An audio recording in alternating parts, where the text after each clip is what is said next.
Going to break, we saw Jose Caballero giving hugs to his teammates in the Bronx. He's been a member of the Tampa Bay Rays for the past few years. He's 28 years old, leads the American League in stolen bases with 34. And yes, indeed, Jose Caballero has been traded, and he's going to have a long haul to join his new club. We have a trade alert. The Yankees, the team that Jose Caballero is playing right now, has made a move to acquire him. He's going to the other dugout. Adrian Hauser traded from the White Sox to the Rays. Don't overlook the Caballero trade as just a guy that can steal bases. Padres are acquiring Nestor Cortez from the Brewers. We have another one. Marlins will not be trading Sandy Alcantara. He'll once again be the ace down the stretch. The Marlins keep pushing this season and developing for the future. Craig Mish with that. Wow, so Alcantara is not going to get moved. Sorry, Harold, you're trying to comment. We're under 4 minutes to go before the deadline, and there are just some marquee names that have not been moved yet. Well, Stephen Kwan has not been traded yet. Every year, there's people that do not get moved, that we sit there and puzzled by it. And that's the beauty of the August 1 deadline. This would have happened years ago, and then you come back August 31st, September 1, and they're on a big league playoff roster. The rule change has forced all this craziness early on, this August 1st frenzy. And there will be some guys that you sit there and go, how did they not move them? Why didn't they make moves? Padres with another move. They get Nestor Cortez. Yeah, A.J. Preller never sleeps, literally never sleeps. It tells you how much the game has changed, guys, because how many past years have we been here talking about blockbusters in terms of Justin Verlander, Zach Greinke, Max Scherzer? The market for starting pitchers really never developed. When you think about it, Chris Paddock, Merrill Kelly goes to Texas, Zach Littell to Cincinnati. Not the blockbusters. There was not nearly the rush on starting pitchers as there was for relief pitching. So the game has changed in that regard. I think it has a lot to do with the expanded playoffs and the wild card. It's just get in and bullpen the other team. Like sitting here and watching a bunch of offensive linemen get Phil Maton going to the Rangers. The Cardinals had to move some of their assets. He was the most coveted. Does that do it for you, Greg? The Rangers get their back-end guy? You know what? I'm fine with it. Phil Maton could close games for them. Well, two things happen for your list. Cardinals are making moves, and you got a closer for the Rangers. And look, I know Phil Maton was not closing games this year, but his numbers were incredibly impressive. He can do that. All the metrics in terms of the spin, elite spin for Phil Maton. So this is something that's good for the Rangers. Picked up a couple pitchers in the pen now. Yes. For Bochy to work with. So there's a few things to add. They got a lefty from the Minnesota Twins. They get the righty from the St. Louis Cardinals. They had to do something. I didn't expect a starter at the status of Merrill Kelly. So as you look at what the Rangers did, I think it's a top 5 performance from Chris Young. Yeah, they did well. I'm not sure if Maton is the closer. I think he's one of them. He's an option. We all know Bruce Bochy's going to put the right guy out there depending on the situation. He can come in and pitch out of a jam in the 6th or 7th inning, like Coulomb. They're two valuable guys, perfect for a Bruce Bochy team. I thought maybe a right-handed bat as well, but their offense has picked up. Again, guys, American League West has been really interesting. What's the bombshell you're waiting on, Tom? We're like within 2 minutes. What are you waiting on? What do you think's going to happen? Maybe Stephen Kwan to the Dodgers. That would be a bombshell. He's an all-star player. Would really fill that one hole that Michael Conforto really hasn't filled for the Dodgers in the outfield. I want to go to Mark Feinsand because I want to ask him about Luis Robert. Now we saw Adrian Hauser moved. The White Sox parting ways with the 32-year-old who found it again. Any chance Luis Robert gets moved in the next 60 seconds? Nope. Luis Robert is staying in Chicago. Reported earlier today that the White Sox just weren't matching up with any other teams on Robert. I think part of the problem was he's got these two $20 million options for 2026 and 2027. The White Sox are probably going to pick up next year's option. They like Robert. They think he can get back to that 2023 All-Star form. Other teams were looking at him as a rental, thinking they wouldn't pick up those options. So there was just they weren't seeing the same value for Robert, and the prices just weren't matching up. So, okay. Well, they can be patient. They can wait, and that's clearly what's been the case. Maybe the Twins will hold on to Joe Ryan. The Marlins are holding on to Sandy Alcantara. You see Luis Robert. The White Sox are holding on to him as well as we're getting down to crunch time. Are you ready? Here we go. 10, 9, 8, 7, 6, 5, 4, 3, 2, 1. And the deadline has passed. This is where it gets exciting because the the stories that actually trickle in after the deadline. Each and every year, there's always 2 to a handful of trades. So, Tom, I'm curious. In years past, it used to be, had to get the fax machine, had to get in there. Is it an email? It's all done electronically, but it does all have to be buttoned up by that 6. deadline. It's not like, hey, we're almost done with this. We're in the process of finish. No. A deadline is a deadline in this case. But generally, it does take after that, as we've seen in the past years, a few minutes, maybe as many as 10 minutes, until we find out about a literal last-second trade. Well, there's so much of the process. I mean, if it's numbers, you got to Here we go. Sorry, Harold. You can keep getting cut off by trades. It's really unfortunate. Okay. The Yankees have acquired Camilo Doval from the Giants. That is gigantic. Yankees built the bullpen. Tom was talking about Kansas City in 2015. The Yankees got a pen that they're gonna go to the bullpen. They have 4 closers. Yeah. Here it is. Now, here's what I'll say. Doval struggled last year, much like David Bednar struggled with the Pittsburgh Pirates. Both guys have bounced back dramatically. Pitching for the New York Yankees is a different animal. And usually you need someone with immense confidence. And I'm hoping Camilo Doval and David Bednar are only the 2025 versions of themselves. Because they're not too detached from struggling mightily in the big leagues. Bednar went down to the minor leagues. Doval lost the closer's job. He's had issues in the past with command, where it comes and goes. But it's a legit point you make. If you're the Yankees, when you make a deal, it's kind of an extra box you have to check off when you're acquiring a player, because you have to do it immediately in New York. You never want to start a negative narrative in New York, because that snowball gets bigger and bigger. So, yes, it's different when you're dropped into a race with the Yankees and probably the Red Sox and Phillies, teams like that. But stuff-wise, I mean, we talked about, we had 3 of the 7 hardest throwers in baseball traded. Doval's close to that group now. Yes, he is. I mean, once again, this is reliever palooza out there. Get as many high-end swing and miss power arms as you can find. It's no longer just 1 or 2. It's 3, 4, 5. All right. So the other thing about pitching in Yankee Stadium, worrying about that, man, when that door opens and that crowd goes crazy. Bednar's been in Pittsburgh. Doval, San Francisco had somewhat of a crowd, but they fell off in his time. There is nothing like a playoff game in Yankee Stadium. This pennant race the rest of the way. Harold, it's almost like they're waiting for you to talk. Yeah, I'm not we getting have a time trade to talk. alert. John Heyman, can you give us what you got? What is it? Yes, Charlie Morton will be going to the Tigers. The 40-something pitcher, still very effective, particularly lately. Got off to a rough start, but he's back on his game with that great curveball. And the competing Tigers want him for their rotation. All right, I love that. They heard you roaring, Greg. I love it. Look, Charlie Morton, his last 11 starts, ERA under 3.3. That has to catch your attention. I told you I didn't love their starting pitching. They didn't love it. That's why they go get Charlie Morton. That's a big move for me to help solidify some things. They just were short. There wasn't enough. Not enough experience, not enough depth, and this gives them a lot. I'm with you, man. I love it because, look, Skubal is your ace. Flaherty's pitched in the postseason. Casey Mize has had a very nice season. You go get Chris Paddock. He sounds like the number 5 starter. Charlie Morton, with that rotation, Tom, you said if I'm acquiring a starter, I need to know he's going to start a playoff game. Charlie Morton, with his pedigree in the postseason, on this team for the Tigers, he's probably going to start a playoff game. That's got a good chance. I mean, it depends how Flaherty and Mize are throwing down the stretch. But, yes, you certainly trust them, right? 41 years old. I mean, been there, done that. I've never seen a deadline like this, like what the trade has done. 7 pitchers they've added. That's a lot. That's a lot. And here we have more breaking news. The Rays are acquiring right-handed reliever Griffin Jax. Ooh. So the Rays are not selling. The Rays still believe they can make it happen. Well, he's controllable, too. You got to be on this year, right? Yes. Griffin Jax and Peter Fairbanks in the back end of that bullpen. It's pretty good stuff. 2 more years. You had to have somebody with Fairbanks, or either Fairbanks had to go. And this is the decision they made. All right, Maybe they do trade him. So they are 3 games out of that final. You see, we're cut off at the Royals because we need a bigger screen.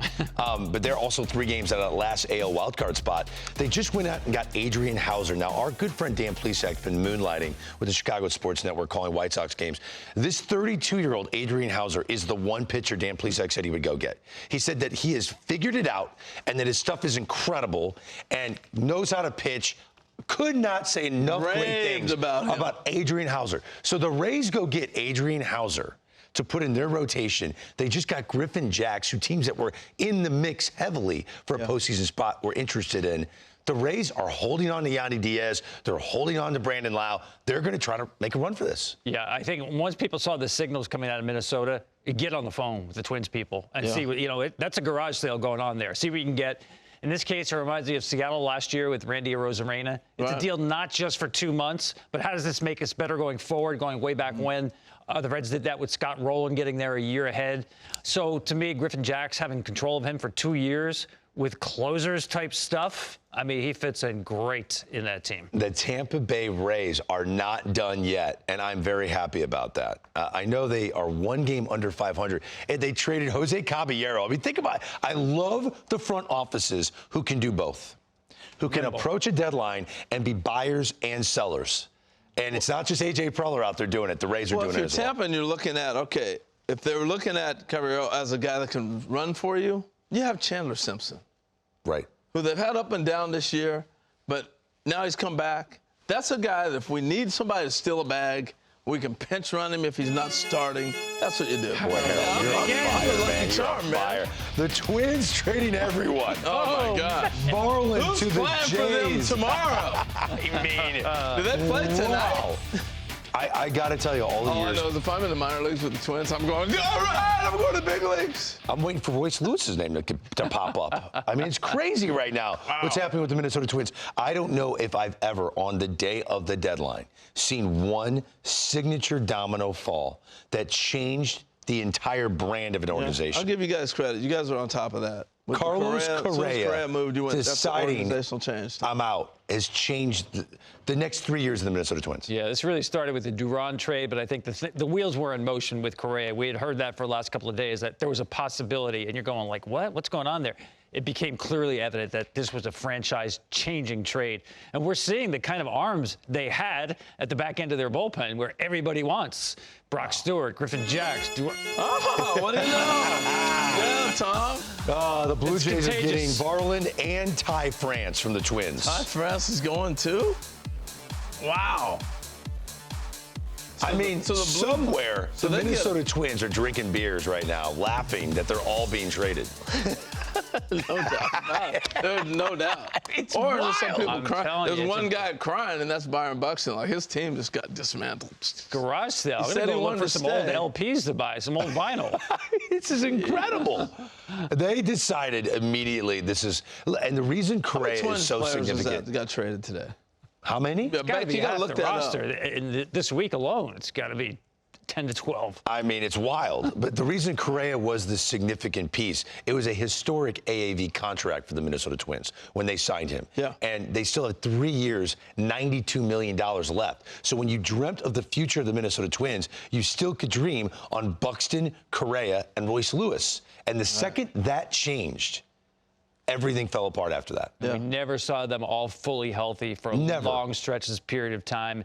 And again, Correa had the no trade clause. So if you're Minnesota, you have to talk to the player, right? Reminds me of the Mets with Verlander and Scherzer. And if the player finds out you're going a different direction, there's no in between. There's no middle of the road. You're either in and you're out. And it was clear at this point that they were out. One team that decided to hold on, because we have not heard anything about Stephen Kwan as of yet. That can change the second Harold starts talking. That's true. The Cleveland Guardians are only 2.5 games out of that last AL wildcard spot. Only 2.5 games. And as much as they're going through with certain members of their pitching staff, the Guardians are not trading Stephen Kwan. This could still conceivably be a playoff team. Well, they're used to being in the playoff run. The Guardians make the most out of nothing. And I know they traded Shane Bieber, but he really was not in their plans this year. And he's going to be a free agent soon. So That's not, you can't look at it like, oh, they're dismantling.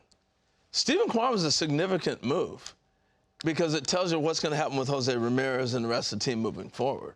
So Stephen Kwan, believe it or not, went from, you don't have to hit 30 home runs to be a big part of the organization. But you know, Harold, being in a clubhouse where your team at this time of year has done nothing but subtract. I don't think they've added to the major league roster. Right. What kind of signal do you think that is to the people in that room? Not to say their season's over with by any means, but it's way different than if you're Texas, Seattle, Houston, bring it on in, all this new talent coming in. Oh, you're looking around going, go ahead, bring it up, guys.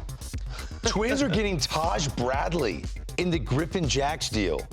Taj Bradley, big arm, struggled a little bit. They sent him back down, but he's got great stuff. He's got great stuff. I mean, I was curious when there was word that they had him on the market a few weeks ago, actually. I was like, if the Rays think that, you know, it's a young pitcher, that you're available, what is it that they don't like about it? I'm with you. I love his stuff. You know, hasn't figured out the command part yet, but it's a good trade for Minnesota to buy a guy whose stock should be really high, hasn't come close to a ceiling. What Tampa does not like is he wasn't consistent enough for them to make a run in the postseason and trust it. Is he upside? Is he going to develop? They think he's going to be something special? Yes. But for now, what they're doing, they are making a run.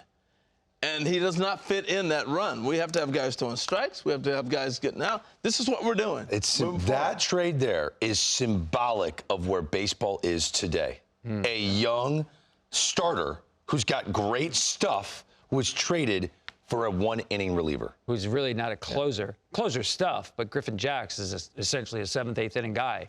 And you traded a young starting pitcher for a guy who's going to throw you 60 innings. Brian Kenny, bullpenning is alive and well, my friend. It is. Chandler Rome with this. The Astros are done. Their trade deadline haul is Correa, Arias, Sanchez. Talks with Dylan Cease were legitimate and at times picking up steam, but ultimately never got over the finish line. This is the news for the Houston Astros. They made moves that I don't think anybody expected. They get Arias. They get Jesus Sanchez. We expect them to get left-handed bat. But Carlos Correa waives his no trade and is dealt from the Twins to the Houston Astros. This is wild. Carlos Correa going back to Houston. This is what he said about the trade today. You know, very happy that I get to come back home and, you know, join the team that everything started with. And also because, you know, my parents live there and they'll be closer to the kids now and they'll be able to see them every day. So, yeah, I had some conversations with the front office in Minnesota and we're not moving the direction that I thought we were after winning the playoffs. And, you know, they agreed with me that it was time to move me. And I let them know that there was only one team that I will allow that to happen to. Jose Altuve is fully invested in that city, in that organization, to that fan base, and bringing back Carlos Correa is a great creative idea for this team. Yeah, and I got to give Dana Brown some credit. Yeah. I don't know if this happens if he's not the general manager. You gotta also be like, okay, he wasn't there when Carlos Correa was around. So he's relying on what's Correa going to be, what's his impact going to be like? I hear about it, I see it, I read about it. What's he like? So he's trusting his teammate, he's trusting his Jose Altuve to be directed up front too. And I do believe because the trust that they had in Jose and Pena developing and backing it. It's one thing to say, hey, hit him leadoff, and he goes and hits 100. But he goes out and plays like he does have an all-star half. Okay, you get a little more credit with me. Now it's the big stuff. So I do give a lot of credit to Jim Crane. I give it to Dana Brown and Jose Altuve. And look, Correa, I love the fact he said his parents still live there. Yeah. You know, this is home for him, and it really is. Your guys say, oh, I can't wait to go home. This is truly home. I love this image because you see Altuve right next to Correa. And they're back, reunited. Yeah. If I'm a fan of the Astros, Tom, this is like an emotional day for me. You remember when, this is big. This is big. He's so beloved in that town. He's been such a big part of the Houston community for many years. You know, a 1-1 player who literally grew up in front of all those people is coming back home. And it's interesting to me always this time of year. I find it fascinating how just fate can work its way into these deals in terms of the last couple of weeks before the deadline are some of the most important days of the year. You know, teams go on a losing streak, fall out, they sell. Minnesota. and you also have the injury to Isaac Paredes. I don't think this trade happens without the injury to Isaac A Paredes. significant hamstring injury where he's lost He's for the year. basically out for the year. Yes, yes. They needed to do something. They did more than something. The Houston Astros got the best player traded at the deadline, Carlos Correa. And that's no offense to Miller. It's a great pickup. That was the most stunning to me, that he goes to San Diego, the closer. But Carlos Correa didn't see this one on the bingo card. Best player traded 2025 deadline. Our control room wanted to not jump you again. We have another breaking news. Joe Ryan He staying stays with the Twins. Somebody's staying. They decided to hold on to Joe Ryan. Oh, my God. We do have some news. Mark Feinsand, what are you hearing? Royals made a last-minute deal with the Giants for Mike Yastrzemski, so he will be joining Kansas City. Jack Caglianone is on the IL with a hamstring strain, was also not hitting particularly well. So now the Royals have a little extra help in right field, and Yastrzemski is in Kansas City. He's a free agent at the end of the year, actually having a pretty solid season for the San Francisco Giants. Mike Yastrzemski, who's beloved by his teammates. So the Giants bid farewell to a couple mainstays, and the Kansas City Royals have manned up. They got Bailey Falter. Do not overlook that move, by the way. That left-hander has figured it out with the Pittsburgh Pirates. They go acquire Bailey Falter to replace Chris Bubich, and now they get Mike Yastrzemski, who is going to help that lineup. The Royals are going to try to figure out a way to get into the playoffs. So a recap of what the New York Mets did today. They needed a center fielder. They went and got Cedric Mullins. This is a player who at one point was a 30-30 player. He has fallen off in years past, but he's had moments this year where he has shown that he can still hit for power. Obviously, a terrific defender in center field. Ryan Helsley was acquired last night from the St. Louis Cardinals. This is an all-star closer who is no longer going to close games because of Edwin Diaz. Maybe. One of the dominant closers in the sport. But the Mets decided to shorten the game. They got Tyler Rogers, a submariner. What I loved about their moves, different looks in the back end. Gregory Soto they acquired. Gregory Soto, hard-throwing lefty. Then Tyler Rogers, a submariner from the right side. And Ryan Helsley, who throws 100 over the top. Flip to the Yankees. You know, I would think that they're playing, again, it would have been great if they could get a starter, but they're hoping Luis Gil starts on Sunday, who was the Rookie of the Year last year. He hasn't pitched yet this year. I think they think Ryan Yarborough's not far behind that. They're going to hope Schlittler and Warren can hold up with Fried and Rodon, and that's how they do it. And then they just added a lot of bullpen arms here, and I would not sleep on this. Doval and Bednar, who have closed, and Jake Bird have control years beyond this. Luke Weaver and Devin Williams, who have been doing the 8th and 9th inning, they're both free agents at the end of this year. I mean, the Yankees are always playing for the season in front of them, but they dealt with something else as well. And the Yankees went into this deadline with like not even a AAA platoon at third base. Ryan McMahon is calm, and early on the reviews are good. He could field the position. He could hit a little. I mean, it's such an improvement over what they had.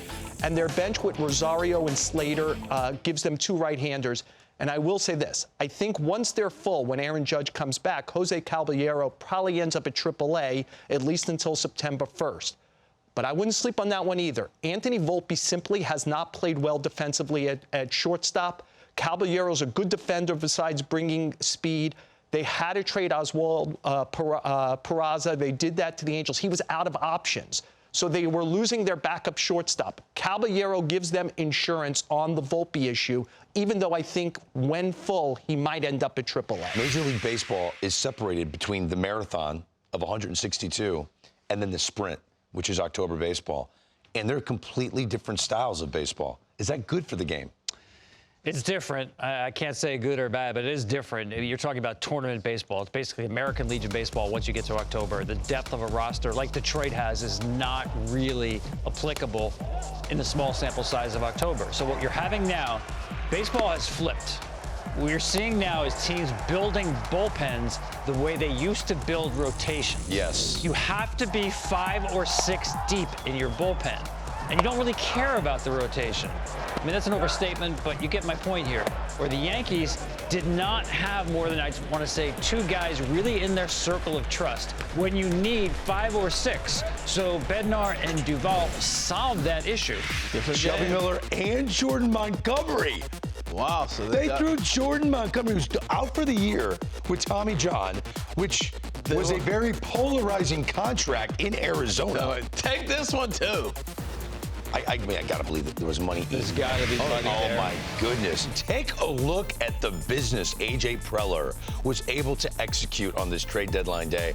I don't know, Tom, if I've ever seen so many additions and subtractions for one team around the deadline. Yeah, and these subtractions really don't take away from the 26-man Major League roster right now. So in terms of net gain, in terms of what you had to give up and what you got, San Diego and the New York Mets, to me, are the winners of this deadline for 2025.